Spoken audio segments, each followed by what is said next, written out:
साथियों, आज की वीडियो में बात करेंगे गेहूं की संपूर्ण जानकारी के बारे में।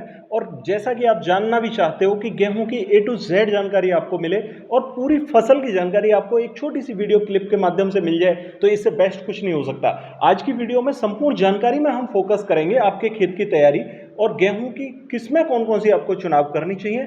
गेहूं में अगेती किस्में, मीडियम किस्में और पिछेती किस्में, ये तीनों प्रकार की एक एक दो किस्में जो कि अच्छी हो सकती हैं, उनका आपको चुनाव करके मैं बताने जा रहा हूं। और दूसरा, आपको गेहूं की बेसल डोज में क्या डालना होगा, पहले पानी पर क्या डालना होगा, और पहले पानी और बेसल डोज के बीच के जो समय अंतराल है उसको हम कैसे गैप को फिल कर सकते हैं, क्योंकि यहाँ पर बेसल डोज और पहले पानी के बीच का जो अंतराल है वो 28 से 30 दिन का होता है। दूसरा पॉइंट, यहाँ पर हमें खरपतवार नाशी कौन कौन से उपयोग करने चाहिए, किस किस अवस्था में करने चाहिए, इस पॉइंट पर आज फोकस करेंगे। दूसरे, सिंचाई के समय हमें कौन कौन से खाद लगाने चाहिए। तीसरा पॉइंट कि तीसरे पानी पर हमें कौन से खाद लगाने चाहिए। चौथे पानी पर हमें कौन सा ट्रीटमेंट करना होगा। स्प्रे के माध्यम से दिए जाने वाले वो कौन कौन से खाद हैं जिनके माध्यम से हम अच्छी उपज ले सकते हैं। साथियों, मौसमी बदलाव या मौसमी टेम्परेचर ज़्यादा होने के कारण या मौसमी टेम्परेचर कम होने पर हमारी फसल को कौन कौन से नुकसान हो सकते हैं, उनसे भी आज की वीडियो में मैं आपको अवगत कराऊंगा। साथियों, आज की वीडियो में स्टेप बाय स्टेप बताने जा रहा हूं कि सबसे पहले वो किसान साथी ध्यान दें जिन किसान साथियों ने अपने धान की कटाई करी है और धान की कटाई मशीन से करा के पुआल की जुताई अपने खेत में करी है, क्योंकि खेत की तैयारियां करना बहुत जरूरी है। साथियों, अगर खेत की तैयारियां आप करने के लिए जा रहे हो तो अगेती किस्मों की बिजाई करने पर 25 अक्टूबर से पहले आपको अपने खेत की तैयारी फिनिश करनी होगी, क्योंकि जो समय सीमा है वो 25 अक्टूबर से आगे आपको गेहूं की बिजाई करने की है। साथियों, अगर आपने अपने खेत में पुआल की जुताई करी है तो यहां पर आपको अपने खेत के हिसाब से 1 एकड़ जमीन में 1 बैग यूरिया, उसके साथ में लगभग 15 किलोग्राम चूना भुना हुआ लेना है और उसके साथ में आपने मिक्स करना होगा यहां पर फेरस सल्फेट यानी हरा कशिश, या फिर इसके साथ में आप नीला थोथा यूज कर सकते हैं। नीला थोथा भी यूज ना कर सकें तो आप यहां पर मिक्स कर सकते हैं ह्यूमिक एसिड, और अगर कुछ भी ना हो तो आप सरसों की खली 15 से 20 किलोग्राम इसके साथ में मिक्स कर सकते हो। साथियों, अपने खेत में यूरिया खाद के साथ में चूना, सरसों की खली या ह्यूमिक एसिड, या अगर कोई भी तत्व आपके पास उपलब्ध नहीं है तो खाली यूरिया का छिड़काव करके भी अपने खेत की जुताई कर सकते हो। इससे आपको लाभ क्या देखने को मिलेगा, जो पुआल है आपकी वो तेजी से गलेगी और वो पुआल आपको आगे चल के फसल में नुकसान नहीं करेगी। आपने जैसा कि देखा होगा, जब आप अपने खेत में पुआल की जुताई कर देते हैं और गेहूं की बिजाई कर देंगे तो वो पुआल समय से पहले नहीं गलती और वो पुआल आगे तक आपके खेत में दीमक जैसे रोग लाती रहती है। इसलिए पुआल का गलना बहुत जरूरी है और आपको 1 बैग यूरिया से आप वहां पर काफी हद तक काफी राहत देखने को मिलेगी। साथियों, इस टाइप से आप अपने खेत की तैयारियां करिए। दूसरा पॉइंट, यहां पर कुछ साथी पूछना चाहते हैं कि हमें अपने खेत में कौन कौन सी किस्मों का चुनाव करना चाहिए। अगर आप किस्मों का चुनाव करने, अगेती किस्मों का चुनाव करने के लिए जा रहे हैं तो यहां पर DBW की 3-4 किस्में अच्छी हैं, उनका चुनाव कर सकते हैं। DBW 303 हो गया, DBW 327 हो गया, यहां पर DBW का 222 हो गया, DBW 187 है, बहुत अच्छी किस्में हैं। HD की HD 2967 हो गया, HD 3366 हो गया, बहुत गजब की किस्में हैं। तो इन किस्मों का चुनाव आप मध्यम रेंज में कर सकते हैं। DBW की अगर आप अगेती बिजाई करना चाहते हैं तो आप 25 अक्टूबर से लेकर 5 नवंबर तक बिजाई कर सकते हैं। 187 DBW 187 की बिजाई आप 15 नवंबर तक आसानी से कर सकते हैं। यदि आप 10 नवंबर के आगे बिजाई करना चाहते हैं तो वहां पर आप HD की किस्में लीजिए, आपको अच्छे रिजल्ट जरूर देखने को मिलेंगे। साथियों, यहां पर किस्मों का सिलेक्शन होने के बाद हमारे सामने एक सवाल सबसे अहम होता है कि हमारे बहुत सारे किसान साथी गेहूं की पिछले बार की जो बिजाई किया हुआ अनाज है उसकी बिजाई करना चाहते हैं। तो उसमें बहुत सारे किसान भाइयों का सवाल ये होता है कि क्या हमारे पास में जो पिछले साल का अनाज है उसकी हम बिजाई कर सकते हैं। बिल्कुल कर सकते हो, और उसमें आपको जो सिलेक्शन करना होगा वो लगभग 55 किलोग्राम प्रति एकड़ के हिसाब से बीज लेना होगा। अगर आपने DBW की किस्मों का पिछले साल उत्पादन लिया है और उसकी बिजाई आप कर रहे हो तो आप यकीन मानिए आपको उत्पादन पूरा मिलेगा, आपको बिल्कुल भी नुकसान नहीं होगा, बशर्ते कि आपको यहां पर सिर्फ ट्रीट करने की जरूरत है। कार्बेंडाजिम मैनकोजेब का कॉम्बिनेशन लीजिए और इस कॉम्बिनेशन में 3 ग्राम प्रति किलो के हिसाब से गेहूं को ट्रीट कर लीजिए अच्छे से, और ट्रीट करने के बाद में आप इसमें अगर आपके पास में नैनो DAP का कॉम्बिनेशन हो तो नैनो DAP भी 5 ग्राम प्रति किलोग्राम गेहूं के हिसाब से ट्रीट कर लीजिए, कोट कर लीजिए। और इसका बुरकाव छिट्टा विधि से अगर बिजाई कर रहे हो तो गेहूं आपको लेना होगा 55 से 60 किलोग्राम प्रति एकड़ अगर आपको पुराना गेहूं है, और यदि आपका नया बीज है तो 50 किलोग्राम आपको लेना होगा बुरकाव के हिसाब से, और यदि आप मशीन से बिजाई कर रहे हो तो लगभग 45 से 40 किलोग्राम बीज की जरूरत होगी मशीन से बिजाई करने के लिए। कुछ साथी यहां पर पूछना चाहते हैं कि यदि हम पुराने गेहूं को मशीन से बिजाई करें तो कितना गेहूं डालना होगा, तो 50 किलोग्राम गेहूं आपके लिए काफ़ी रहेगा। साथियों, यहां पर कुछ साथी पूछना चाहते हैं कि अगर हम गेहूं को ट्रीट कर लेते हैं डीएपी, लिक्विड डीएपी से, तो उसके साथ में डीएपी बुवाई की जरूरत पड़ेगी क्या?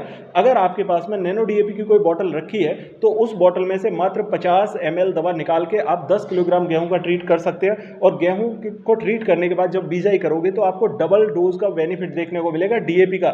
जड़ों का गुबार तेजी से देखने को मिलेगा। उसके पीछे का कारण क्या होता है कि जब आप दाने के साथ में डीएपी डालते हो तो गेहूं का दाना अलग हो जाता है, डीएपी अलग हो जाता है, और पौधे की जड़ें तेजी से डीएपी को नहीं ले पाती, क्योंकि डीएपी मिट्टी में फैलता नहीं है, वो डीएपी गेहूं की जड़ों के पास अगर होता है तभी वो ले पाता है। इसीलिए आपको सलाह दी जाती है कि गेहूं के दाने के पास में डीएपी हो ताकि वो पौधे को ले सके। इसीलिए अगर आप ट्रीट करके डालोगे तो ट्रीट किए हुए दाने के ऊपर जो डीएपी की मात्रा होगी उसे पौधा सबसे पहले एब्जॉर्ब कर लेगा, सबसे पहले लेगा। इससे पौधे का गुबार ज़्यादा अच्छा होगा, जड़ें तेजी से विकसित होंगी और आपको अच्छे रिजल्ट देखने को मिलेंगे। अब यहाँ पर सबसे पहला सवाल किसान साथियों का ये रहता है कि हमें बेसल डोज में क्या डालना चाहिए। यदि हम यूरिया, डीएपी और पोटास का कॉम्बिनेशन कर रहे हैं तो कितना डालें, और यदि हमारे पास एनपीके साल्ट है तो एनपीके कितना डाल सकते हैं, और यदि हमारे पास एनपीके या दूसरे साल्ट नहीं है तो हमें क्या क्या डालना चाहिए। देखिए, यहाँ पर मैं आपको अलग अलग एक कॉन्सेप्ट बताता हूँ। अगर आपके पास में एनपीके है तो एनपीके का कॉम्बिनेशन आप ले सकते हैं। एक बैग एनपीके यानी कि 50 किलोग्राम एनपीके के साथ में आप 1 एकड़ जमीन की बिजाई कर सकते हैं आसानी से। यदि आप यहाँ पर ले रहे हैं यूरिया, डीएपी और पोटास का कॉम्बिनेशन, तो ये कितना होना चाहिए। तो देखिए, यूरिया, डीएपी और पोटास के कॉम्बिनेशन के लिए 1 एकड़ जमीन के लिए आपको लेना होगा यहाँ पर लगभग 35 किलोग्राम यूरिया और डीएपी 50 किलोग्राम का कॉम्बिनेशन, और 20 से 25 किलोग्राम पोटास की आपको जरूरत होगी नीचे जमीन में बिजाई करने के लिए। कुछ साथी कहना चाहते हैं क्या पोटास जरूरी है। पोटास आपको जरूरी नहीं है कि गेहूं की जड़ों के पास में ही आप बिजाई करें। अगर आपके पास में यूरिया और डीएपी का कॉम्बिनेशन है तो आप यूरिया और डीएपी का कॉम्बिनेशन 35 यूरिया और 50 किलोग्राम डीएपी का कॉम्बिनेशन ले सकते हैं। इससे आपको बढ़िया रिजल्ट देखने को मिलेंगे। बहुत से साथी यहां पर पूछना चाहते हैं कि अगर डीएपी 1% नहीं मिल पाती है और डीएपी की बिजाई हम आगे करें तो क्या खड़े पौधे में वो रिजल्ट देती है। मैं आपको एक पॉइंट यहां पर क्लियर करना चाहूंगा कि अगर डीएपी आपको उपलब्ध नहीं हो पाती है इस समय पर, तो आप यूरिया खाद के साथ सरसों की खली का बिजाई कर सकते हैं। यानी कि यूरिया खाद का कॉम्बिनेशन आपको लेना है 35 से 40 किलोग्राम, और सरसों की खली आप 25 से 30 किलोग्राम कॉम्बिनेशन करके अपने खेत में बिजाई कर दीजिए। कुछ साथी कहना चाहेंगे कि सरसों की खली अगर मिट्टी में डालेंगे तो वो फंगस को अट्रैक्ट करेगी। मैं आपको बता दूं कि जब आपने चूना अपने खेत में पुआल को जुताई करने के समय पर डाल दिया है तो आपके खेत में फंगस और दीमक के सिम्टम्स नहीं होंगे। दीमक चूना से नीचे चली जाती है, इससे आपको बहुत अच्छे रिजल्ट मिलेंगे। यहाँ पर कुछ साथियों का सवाल ये भी रहता है कि यदि हम गेहूं की बेसल डोज में तो यूरिया और डीएपी के साथ में खल का कॉम्बिनेशन बना रहे हैं तो खल कितना डालना चाहिए डीएपी के साथ में। तो डीएपी के साथ में आप खल मात्र 10 किलोग्राम डाल दीजिए, काफ़ी रहेगा।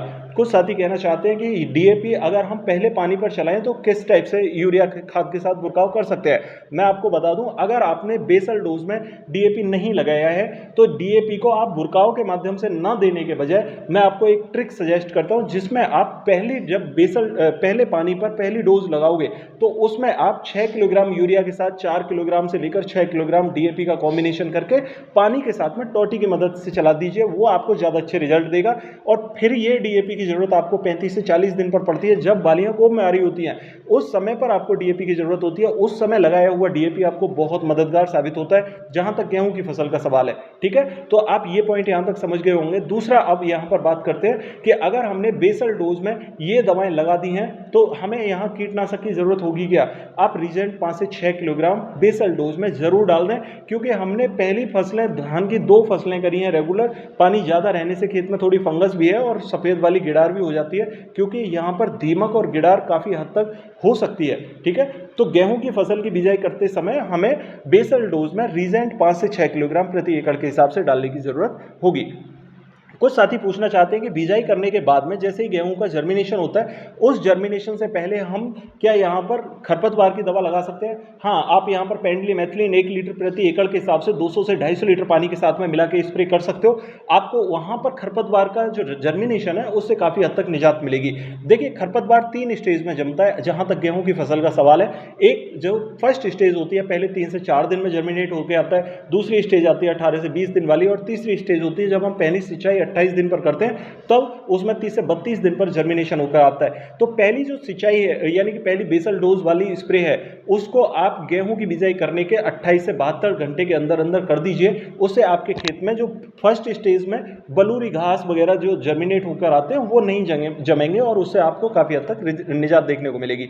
साथियों यहाँ पर जब आपने फर्स्ट ट्रीटमेंट कर दिया, फर्स्ट ट्रीटमेंट कंप्लीट होने के बाद गेहूं आपका लगभग 10 से 12 दिन में इतना उगकर आ जाता है कि वो पौधा बहुत स्वस्थ आपको हरियाली भरा दिखाई देने लगता है। अब वहां पर लेकिन खड़ा होता है वो सिंगल पौधा। यहां पर मैं आपको एक ऐसा तूफानी स्प्रे बता रहा हूं जिसके माध्यम से आपको गजब के रिजल्ट देखने को मिलेंगे और जब आप पानी लगाने के लिए जाओगे तो जड़ों का गुबार देखने को मिलेगा, आपको पौधे में फुटाव इतनी जबरदस्त होगी और पौधे का तना इतना मोटा निकलेगा कि आप ये कहोगे कि वाह क्या बात है। साथियों 10 से 12 दिन की अवस्था में जब आपका पौधा हो जाए आप वहां पर 500 ग्राम मात्र 500 ग्राम यूरिया लीजिए प्रति एकड़ का और उसके साथ 500 ग्राम मिक्स कर लीजिए ह्यूमिक एसिड और ये दोनों साल्ट मिक्स करने के बाद में आप अपने खेत में 10 से 12 दिन पर स्प्रे दे दीजिए। ये आपके गेहूं में जड़ों का गुबार ला देगा और आपके पौधे में बड़ी अच्छी ग्रोथ लेकर आएगा। फुटाव आपको यहीं से देखने को मिलेगा, क्राउन रूट्स जर्मिनेट होने लगेंगी। साथियों 18 से 20 दिन पहुंचते पहुंचते आपके गेहूं में गजब के रिजल्ट होंगे। अब यहां पर आप 28 दिन पर आसानी से पानी लगा सकते हो। 28 दिन पर पहली सिंचाई आप करोगे। पहली सिंचाई करते समय किसान भाई पूछना चाहते हैं कि उस समय सिंचाई से पहले हमें कौन से खाद लगानी चाहिए। यहां पर आपको बहुत ज़्यादा खाद लगाने की जरूरत नहीं है। यूरिया खाद लीजिए 35 किलोग्राम प्रति एकड़ के हिसाब से और 10 किलोग्राम के आसपास आप जाइम ले सकते हैं। जाइम ग्रेनुअल 5 से 6 किलोग्राम डालोगे वही काफ़ी रहेगा, ठीक है। लेकिन अगर आपको लग रहा है कि फुटाव थोड़ा कम है तो आप जाइम 10 किलोग्राम तक डाल सकते हैं। हालांकि आप 6 किलोग्राम डालेंगे तो आपको बढ़िया रिजल्ट भी देखने को मिलेंगे। ह्यूमिक एसिड आप 500 ग्राम का मिक्सअप कर सकते हो, यानी यूरिया, जाइम और ह्यूमिक एसिड तीनों पहली डोज में डाल दीजिए जब आप पानी की सिंचाई करने जा रहे हो। पहली सिंचाई जब आप कर देते हो, पहली सिंचाई के बाद में आप देखोगे कि खेत में बहुत ज़्यादा ट्रिलिंग देखने को मिल रही है और जब दूसरी सिंचाई का समय आता है वो समय पहुंचते पहुंचते 28 से 30 दिन पहुंचते पहुंचते आपके खेत में खरपतवार दिखाई देने लगता है। दूसरी जो स्प्रे है या दूसरा जो बुरकाव है यूरिया का वो आपको नहीं करना है जल्दी से। वो इसलिए नहीं करना होता क्योंकि जब आप दूसरी सिंचाई करते हो, जिन खेतों में खरपतवार जर्मिनेट हो जाता है तो दूसरी सिंचाई से पहले खाद हम लगा देते हैं, दूसरी सिंचाई करते हैं और तुरंत फिर हम गीले खेत में स्प्रे कर देते हैं। इससे क्या होता है, जो पहला हमने खाद लगाया दूसरी सिंचाई से पहले दिन, उस खाद की जो अहमियत होती है वो बिल्कुल खत्म हो जाती है पौधे के लिए। कारण क्या होता है कि पौधा उसे खाद को एब्जॉर्ब करके बूस्ट कर रहा होता है, उसी समय हम स्प्रे दे देते हैं खरपतवारनाशी का, तो पौधा हमारा दब जाता है। इससे हमारी जो एक डोज है वो खराब हो जाती है। बेहतर ये रहता है कि दूसरी सिंचाई थोड़ा जल्दी करें और दूसरी सिंचाई के साथ में, खासकर वो किसान भाई जिनके खेतों में खरपतवार ज़्यादा हो रहा है, दूसरी सिंचाई जल्दी करने के साथ में जैसे ही नमी बने उस नमी पर स्प्रे कर दें खरपतवार का, ठीक है। वो नमी पर खरपतवार का स्प्रे करने के साथ में आप देखोगे कि बहुत तेजी से खरपतवार खत्म हो रहा है। जैसे जैसे मिट्टी टाइट होती जाएगी खरपतवार खत्म हो जाएगा। तब आप दूसरी डोज लगाइए। दूसरी डोज में आपको क्या डालना होगा, जब आपने खरपतवारनाशी का उपयोग किया है, ठीक है, तो पत्तियां लगभग गेहूं की पीली पड़ रही होंगी, पौधा थोड़ा सा सहम रहा होगा, फुटाव तो ठीक दिखाई दे रहा होगा लेकिन पौधे में यहां पर बढ़वार नहीं दिखाई दे रही होगी। उस समय पर आपको जरूरत होती है यहां पर कुछ ऐसे साल्टों की जो आपको गजब के रिजल्ट दे सकते हैं। क्या, यूरिया खाद लीजिए लगभग कितना 35 से 40 किलोग्राम प्रति एकड़ के हिसाब से, उसके साथ में जिंक सल्फेट मिक्स कीजिए 33% वाला 5 से 6 किलोग्राम प्रति एकड़ के हिसाब से। तीसरा साल्ट यहां पर डालना है आपको कार्बेंडाजिम प्लस मैंगोजेब का कॉम्बिनेशन। ये क्या काम करता है, ये बहुत गजब के काम करेगा।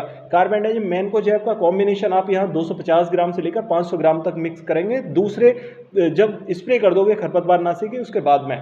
ये आपको क्या रिजल्ट देगा, ये आपके पौधे के जो पत्तियों में पीलापन है उसे बहुत तेजी से खत्म करेगा, क्योंकि जो स्प्रे हम करते हैं उससे पत्तियों में बहुत हद तक ब्लाइट आ जाती है। उस ब्लाइट को हल्का फंगिसाइड ही नियंत्रित कर लेता है। तो यहाँ कार्बेंडाजिम मैंगोजेब का कॉम्बिनेशन का 250 ग्राम ही काफी रहेगा और जिंक सल्फेट यहाँ पर पौधे की पत्तियों में जो पीलापन है उसे नियंत्रित करता है तेजी से। यूरिया खाद पौधे को बढ़ाता है। ह्यूमिक एसिड भी 500 ग्राम यहाँ पर लगा सकते हो अगर आपको इच्छा है, ठीक है। ये दूसरी डोज आपको थोड़ी सी हैवी पड़ेगी लेकिन जिन किसान भाइयों ने खरपतवारनाशी लगाया है उनके लिए जरूरी है।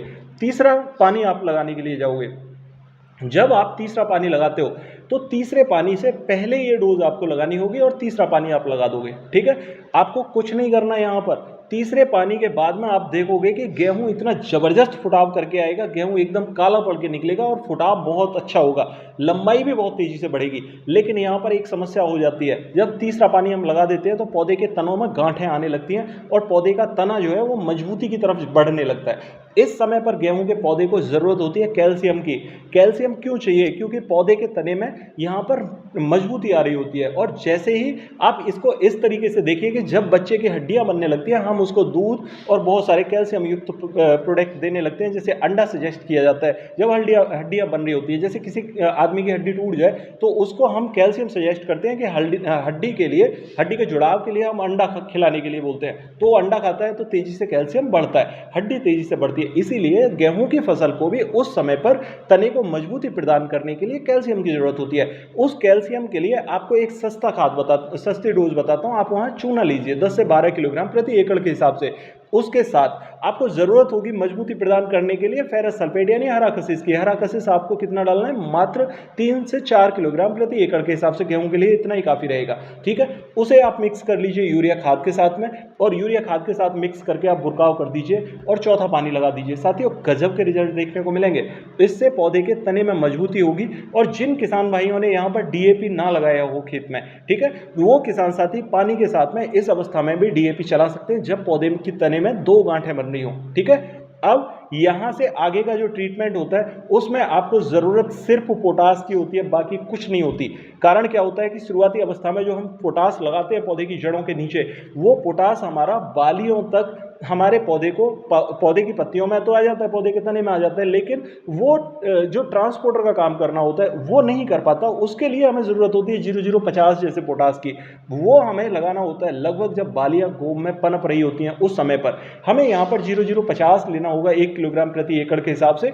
उसके साथ मिक्स करना है बोरॉन 100 ग्राम प्रति एकड़ के हिसाब से, और एक स्प्रे दे देना है। ये ट्रीटमेंट आपका इतना सॉलिड ट्रीटमेंट होगा साथियों, उस समय पर 0050 आपके मौसमी बदलाव को मेंटेन करेगा।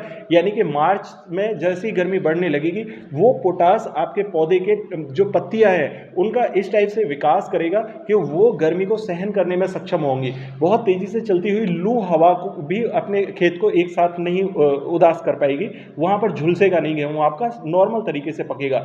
एक पॉइंट यहां पर और भी होता है कि आपकी पत्तियों से बनने वाला जितना भी पोषण है वो आपकी बालियों को मिलता रहेगा, और पोटास हमारा यहाँ पर ट्रांसपोर्टर का काम करता रहेगा। बोरॉन डालना यहाँ पर इसलिए ज़रूरी है कि यहाँ परागण हमारी गेहूं में धान से भी ज़्यादा होता है, इसलिए बोरॉन हमारे गेहूं का परागण बहुत अच्छे से करेगा। दाने की जब शुरुआत ठीक होगी तो दाने का भराव भी बहुत अच्छा होगा। इससे हमें लाभ क्या देखने को मिलेगा? हमारे गेहूं में चमक ज़्यादा होगी, दाने की लंबाई अच्छी होगी, बालियों का भराव ज़्यादा होगा, और दाने की मोटाई अच्छी होगी, दाने में वजन ज़्यादा अच्छा बनेगा। साथियों, इस टाइप से अगर आपने गेहूं का ट्रीटमेंट किया तो आपको बहुत अच्छे रिजल्ट मिलेंगे। 27 से 28 क्विंटल प्रति एकड़ के हिसाब से पिछले सीजन में बहुत सारे किसान साथियों ने इस टाइप से ट्रीटमेंट किए हैं और अच्छे रिजल्ट भी लिए हैं। अगर वो किसान साथी यहाँ कमेंट में देख पा रहे हैं, उनको यूट्यूब सजेस्ट करता है ये वीडियो, तो वो ज़रूर इस वीडियो के कमेंट बॉक्स में दूसरे किसान साथियों का मोटिवेशन बने और उनको बताएं कि हाँ, उनके खेतों में भी इस टाइप से उत्पादन बढ़े हैं। साथियों, आशा करता हूँ आप मेरी बात समझ पाए होंगे और इस टाइप से गेहूं की संपूर्ण जानकारी का फायदा उठाओगे। और यदि आपको ये वीडियो अच्छा लगा हो तो वीडियो को लाइक जरूर करें, दूसरे किसान भाइयों के साथ में शेयर जरूर करें। और साथियों, यदि चैनल पर नए आए हैं तो चैनल को सब्सक्राइब करना तो बिल्कुल भी ना भूलें, क्योंकि इस टाइप की जरूरी जानकारी मैं आपको देता रहता हूं। मिलते हैं अगली वीडियो में, तब तक के लिए नमस्कार किसान साथियों।